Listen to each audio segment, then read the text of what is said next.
Malaria still kills one child every 2 minutes. However, the narrative is about to change with the discovery of malaria vaccine and commitment by world leaders to draw the line against malaria.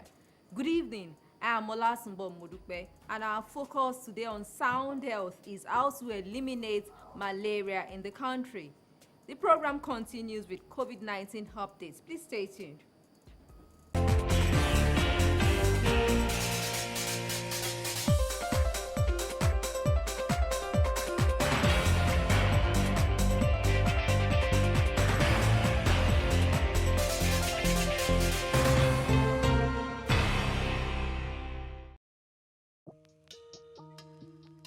The Presidential Steering Committee on COVID-19 has said airlines shall mandatorily pay a penalty of $3,500 for each defaulting passenger who fails to adhere to the travel advisory for passengers arriving in Nigeria from Brazil, India, and Turkey. The advisory further states that any person who has visited Brazil, India, or Turkey within 14 days preceding travel to Nigeria shall be denied entry into the country. According to the Secretary to the Government of the Federation and the Chairman of the PSC on COVID-19, Boss Mustafa, after due consideration, there is approval for the implementation of reduction of the validity period of pre-boarding COVID-19 PCR test for all Nigeria-bound passengers from 96 hours to 72 hours. Mustafa said the interim regulation, however, does not apply to passengers who transited through these countries, as non-Nigerians will be denied entry and returned to the country of embarkation at the cost to the airline.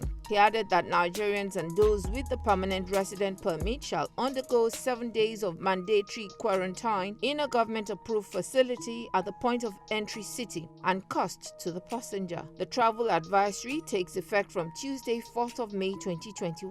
And the guidelines provided shall be subject to review after an initial period of 4 weeks.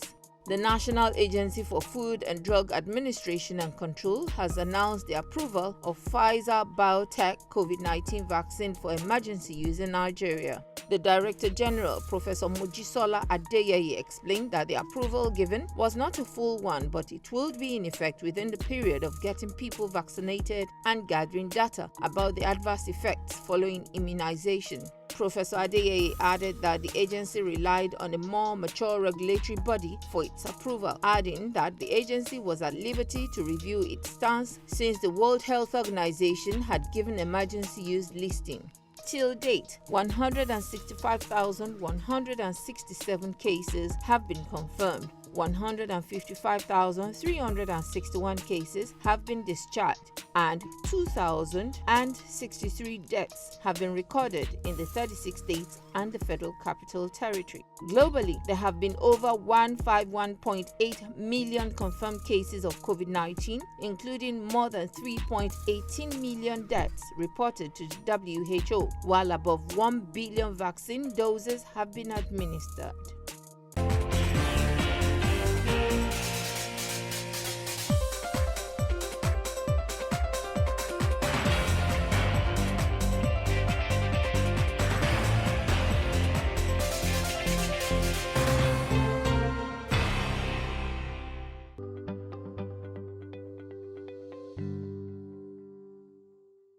It's still Sound Health on Lagos Television. The theme for this year is Zero Malaria, Draw the Line Against Malaria. With this in mind, we are looking at efforts to eliminate malaria in Nigeria. My guest today is Dr. Alera Roberts. Welcome and thanks for obliging us today on Sound Health. Thank you very much for having me. Over the last 2 decades, 11 countries have been certified malaria-free. In this part of the world, we still see malaria as normal, unlike other climes. Well, that's a very, very cogent point. And the thing is that what we have looked at is that the countries that have been declared malaria-free ran very committed malaria elimination programs. There are 3 things that are necessary to be in place for malaria, for us to eliminate malaria. We need to have a very committed, consistent funding and financing strategy that will be able to carry out we know what to do about malaria. We know how to get rid of it. The point is that the strategies require funding and financing. They also require a platform to deliver the strategies. In this case, it will be the primary healthcare system, where we can carry out active and passive surveillance all the time. And all those two things also require for us to have a very robust database, where we are constantly generating verifiable real-time data to direct the strategies, the way we are going to monitor, to evaluate. If we don't have those things in place, we're really just whistling in the dark and we're not really getting anywhere. So these are the reasons why we are still where we are today. Even to keep up the public health awareness that malaria is a disease that can be eliminated. Malaria costs us in terms of national development, in terms of lost earnings. Malaria is still a killer disease. I'm just coming back from seeing a lady who lost a late pregnancy, a 8-week-old pregnancy, and it's most likely due to malaria in pregnancy. These are things, and you can imagine the devastation the family is going through, she is going through, and all that. Okay. Disease for women who are pregnant, for children under the age of 5. It costs us in terms of our national development. We know what to do to get rid of it. We simply have to do it. Okay, it goes beyond just having access to life-saving services to prevent, detect, and treat diseases. Now, it also goes beyond stopping a mosquito bite. How can we achieve this? Does it go beyond just a mosquito bite? Absolutely goes beyond just the mosquito bite. I mean, malaria nowadays in Nigeria can be considered almost a disease of poverty. Because if you can separate the human being from the mosquito, the human being will not get malaria. Malaria is a function of the mosquito bite. So we can eliminate the interface between humans and mosquitoes. That will get rid of a lot of disease in the first place. So we have strategies such as the indoor residual spray. We have strategies such as the environmental control of where the malaria, the mosquitoes breed. We can do all that.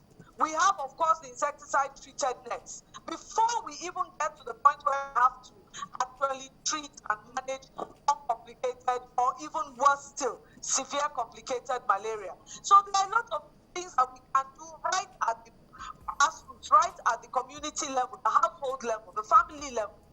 So it does go beyond, once we can stop the mosquitoes biting human beings, particularly vulnerable human beings like babies, children, and pregnant women, will eliminate a lot of disease. And once we eliminate a lot of disease, we actually eliminate the possibility of mosquitoes carrying the malaria parasite from one human being to replicate in the mosquito and pass on to another human being.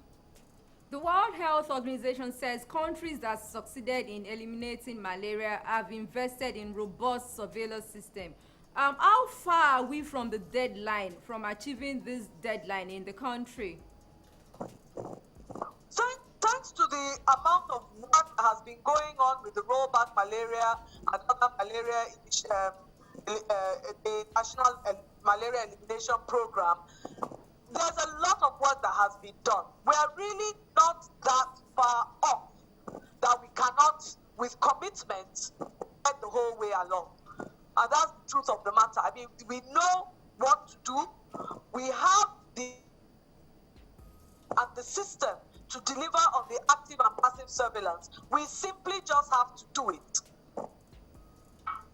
As countries strive to meet the deadline, many are also dealing with the threats of anti-malaria drug resistance, as well as use of concoctions and herbs in this part of the world. You know, anybody can just walk into the pharmacy to get an anti-malaria drug. What can be done to curb this, and what is the role of herbs and concoction in this? Well, the main things we have to do is to continue delivering information and education to the public, to make the public aware that first and foremost, don't just assume is malaria. That's actually the biggest danger, because then you're busy shooting up treating malaria when in fact it could be something far more serious. So what the WHO has said and what our national malaria elimination program and national malaria control policy insists upon, every fever must be tested. And then malaria has to be diagnosed by parasitological confirmation. That means we actually have to find the parasite or evidence of the parasite in your before we initiate treatment for malaria. So rapid diagnostic tests, which has been widely deployed in the country, needs to be used. And it's a 15-minute test. It costs almost nothing. A 15-minute test will tell us whether the fever we're dealing with is malaria or not.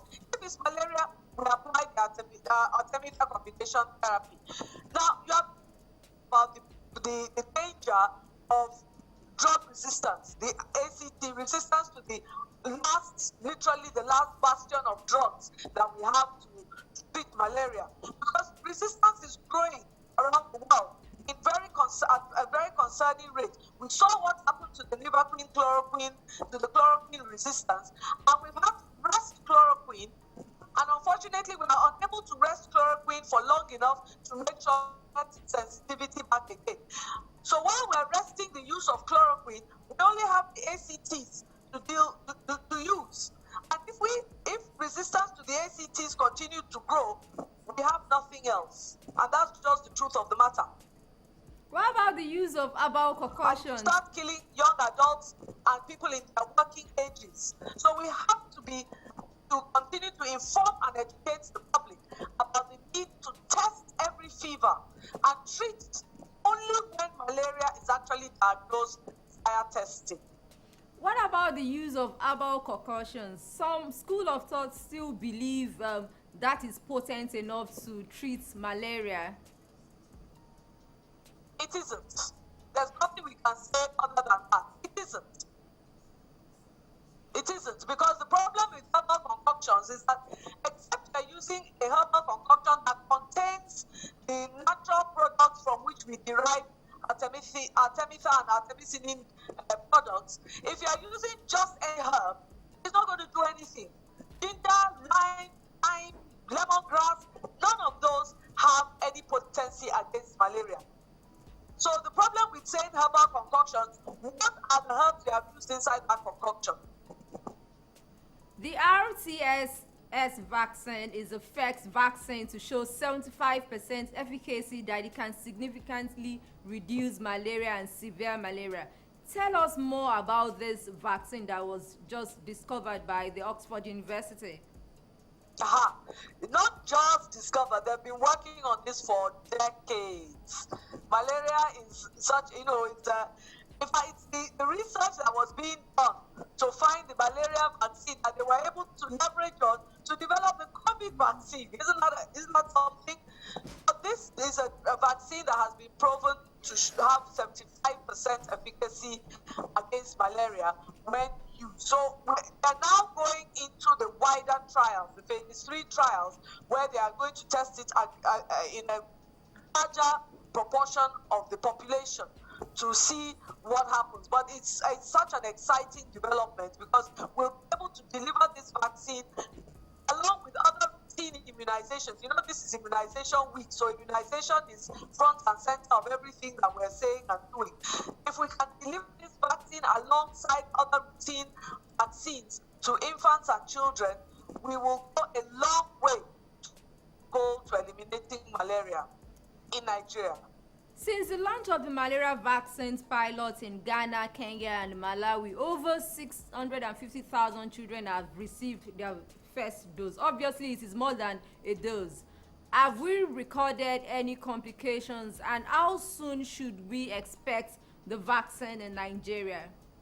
As to the second question, I confess I cannot give you an answer, but I'm sure the National Primary Healthcare Development Agency is on top of this. I can trust they are very hardworking. They are part of us, the Association of Public Health Physicians, so they are on top of this, but I am not able to give you an answer to that. So far, no serious, emphasis on the word serious, side effects have been recorded, in the sense that when you give a child an immunization, a vaccine, there will be some side effects. No doubt the child is going to feel pain, is going to cry, will develop some discomfort, some may even develop a fever. All this can be handled quite easily. And like I keep saying, the benefits of the vaccination far, far, far outweigh the side effects. So the side effects aren't sufficient enough to warrant us not giving the vaccine. No serious side effects so far have been recorded, but that's the reason why they'll be going into the phase 3 trials, so that in a wider proportion of the population to see whether, if any, serious side effects do develop. Eliminating malaria goes beyond setting themes and reeling out statistics yearly. What must be done collectively now? Are there homegrown solutions to follow? Absolutely, and it is all about collecting statistics. I'm sorry, statistics guide us as to what we ought to do.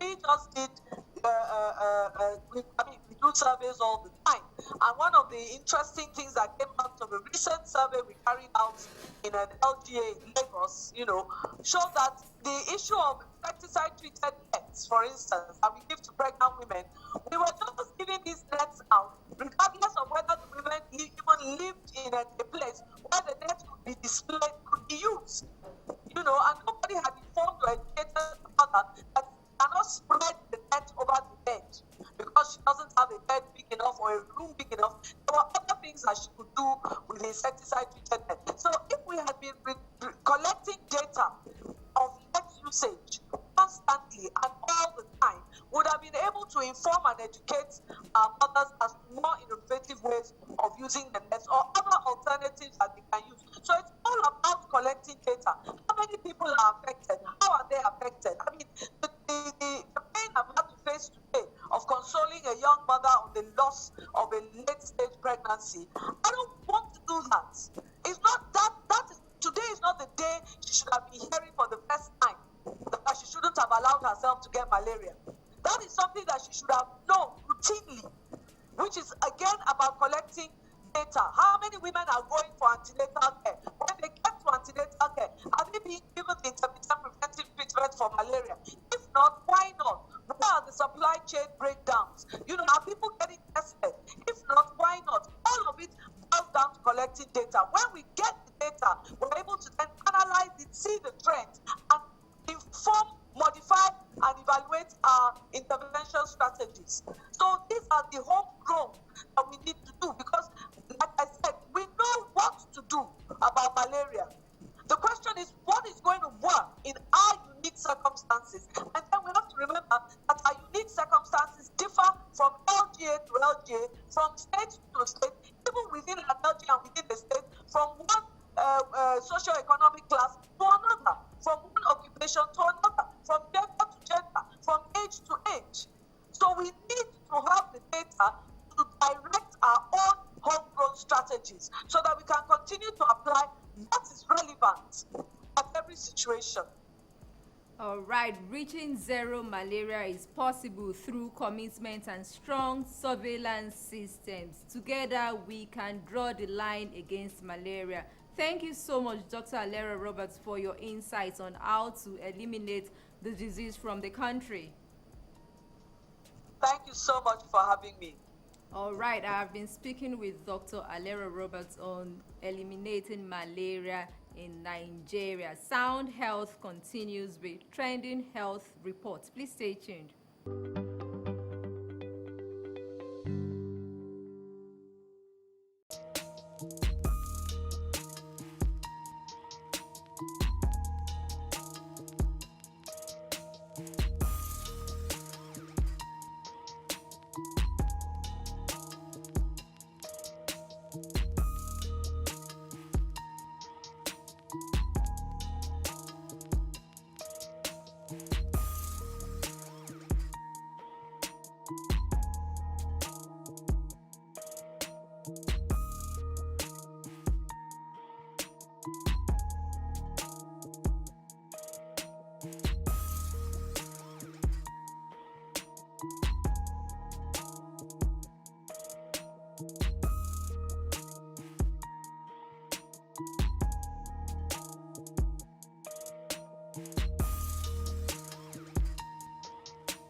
It's still Sound Health on Lagos Television. More to come in a moment.